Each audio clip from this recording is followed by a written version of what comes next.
Hello friends, welcome back to my channel Karthik Telugu news.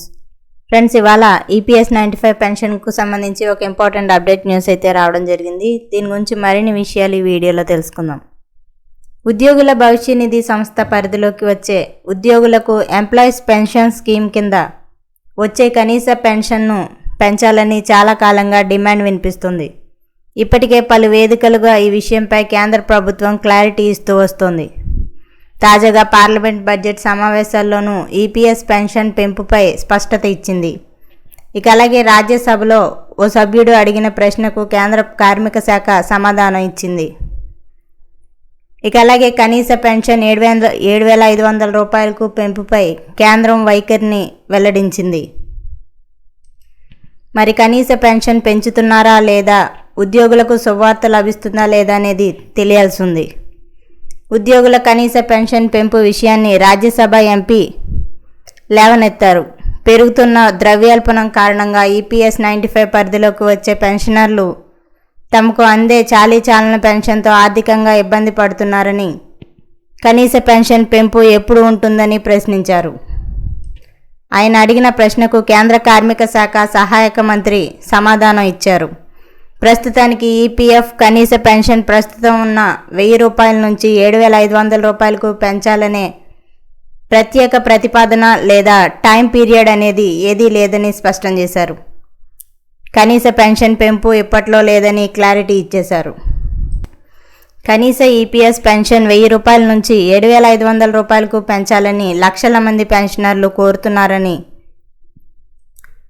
అసలు ఈ విషయం కేంద్ర ప్రభుత్వానికి తెలుసా లేదా అని డాక్టర్ కులకర్ణి ప్రశ్నించారు. ప్రస్తుతం అందిస్తున్న పెన్షన్ అనేది పెరిగిన ధరలకు సరిపోవడం లేదన్నారు. 2025లోనే మహారాష్ట్రకు చెందిన ఉద్యోగ సంఘాలు, పెన్షనర్ల అసోసియేషన్లు కనీస పెన్షన్ పెంపు కోసం ప్రభుత్వానికి ప్రతిపాదనలు పంపించారని గుర్తు చేశారు. మరి అలాంటి డిమాండ్లపై ఇప్పటి వరకు ఎలాంటి చర్యలు తీసుకున్నారు? కేవలం మహారాష్ట్ర పెన్షన్ల కోసం ఏదైనా కమిటీ వేశారా లేదా, ప్రభుత్వం వద్ద ఏదైనా టైం లైన్ ఉందా లేదా అని ప్రశ్నించారు. ఈ ప్రశ్నలన్నింటికీ ఒకే సమాధానంతో క్లారిటీ ఇచ్చారు కేంద్ర కార్మిక శాఖ సహాయక మంత్రి. ఉద్యోగుల పెన్షన్ పథకం 1995 అనేది నిర్దేశిత సహకార ప్రయోజన సామాజిక భద్రతా పథకం అని వెల్లడించారు.